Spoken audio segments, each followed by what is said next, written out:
Perkenalkan, nama saya Siti Maisyara dari kelas 7 ruang 3 sesi B. Di sini saya akan membahas bab 2 tentang pengertian lingkungan. Sebelum ke materi, kita intro dulu ya.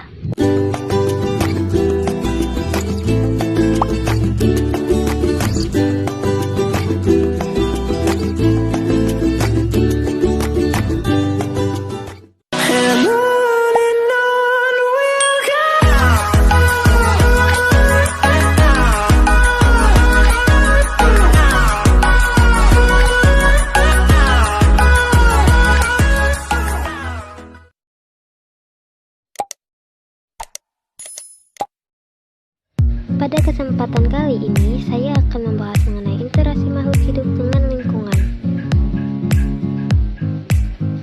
Pengertian lingkungan.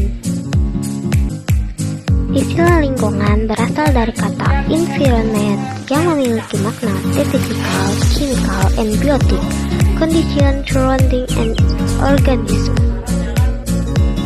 Berdasarkan istilah tersebut, lingkungan secara umum dapat diartikan sebagai segala sesuatu di luar individu. Segala sesuatu di luar individu merupakan sistem yang kompleks, sehingga dapat mempengaruhi satu sama lain. Kondisi yang saling mempengaruhi ini membuat lingkungan selalu dinamis dan dapat berubah-ubah sesuai dengan kondisi. Selain itu, komponen lingkungan itu dapat saling mempengaruhi dengan kuat. Ada saatnya kualitas lingkungan berubah menjadi baik dan tidak menutup kemungkinan untuk berubah menjadi buruk. Perubahan itu dapat disebabkan oleh makhluk hidup dalam satu lingkungan tersebut. Lingkungan terdiri atas dua komponen utama, yaitu komponen biotik dan abiotik. Komponen biotik terdiri atas makhluk hidup seperti manusia, hewan, tumbuhan, dan jasad renik.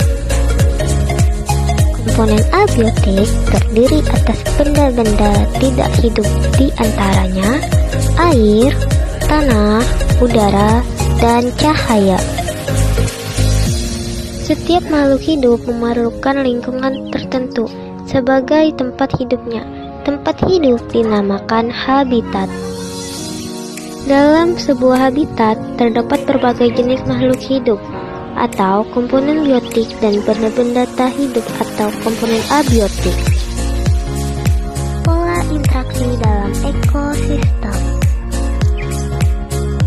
Jika kita mengamati bagian kecil ekosistem atau keseluruhan ekosistem yang luas, kita dapat mengetahui hubungan keterkaitan di antara organisme yang terdapat dalam ekosistem tersebut.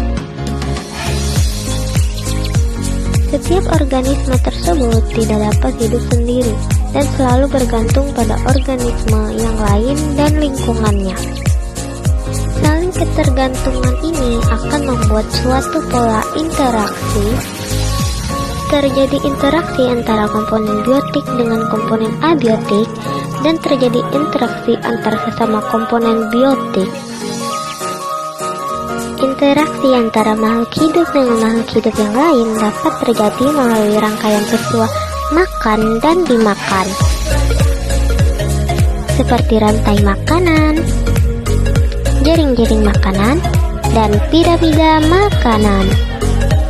Selain itu, melalui bentuk hidup bersama yaitu simbiosis. Simbiosis merupakan bentuk hidup bersama antara dua individu yang berbeda jenis.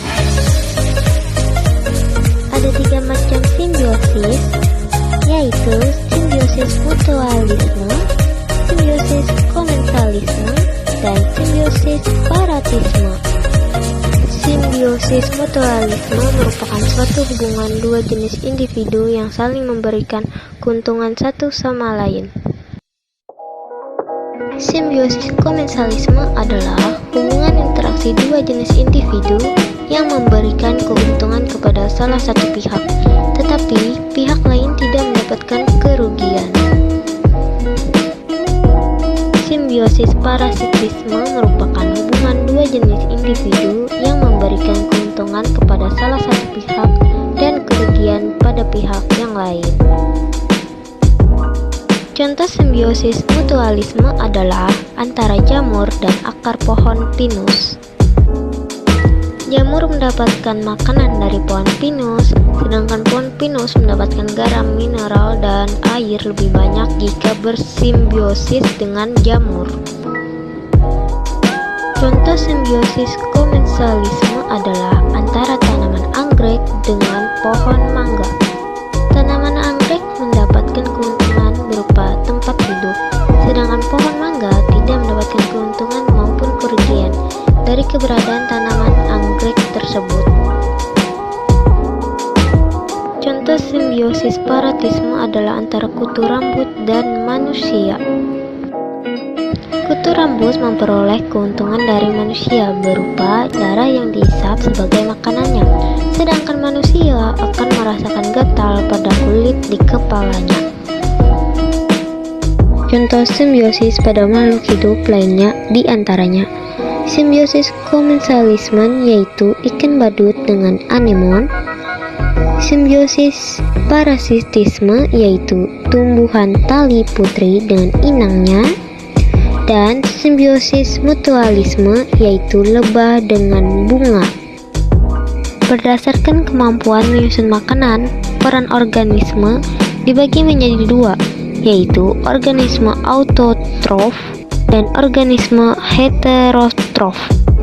Organisme autotrof adalah organisme yang mampu menyusun makanannya sendiri. Sedangkan organisme heterotrof adalah organisme yang tidak mampu menyusun makanannya sendiri. Organisme heterotrof berdasarkan jenis makanannya dibagi lagi menjadi 3, yaitu herbivora, karnivora, dan omnivora. Manusia juga memiliki interaksi dengan lingkungan. Berubahnya tatanan lingkungan oleh kegiatan manusia atau proses alam menyebabkan kualitas lingkungan turun sampai ke tingkat tertentu. Akibatnya, lingkungan menjadi kurang atau tidak dapat berfungsi lagi sesuai dengan peruntukannya. Kesimpulannya, lingkungan secara umum dapat diartikan sebagai segala sesuatu di luar individu. Lingkungan terdiri atas 2 komponen utama, yaitu komponen biotik dan abiotik. Setiap makhluk hidup memerlukan lingkungan tertentu sebagai tempat hidupnya. Tempat hidup dinamakan habitat. Ada 3 macam simbiosis, yaitu simbiosis mutualisme, simbiosis komensalisme, dan simbiosis parasitisme.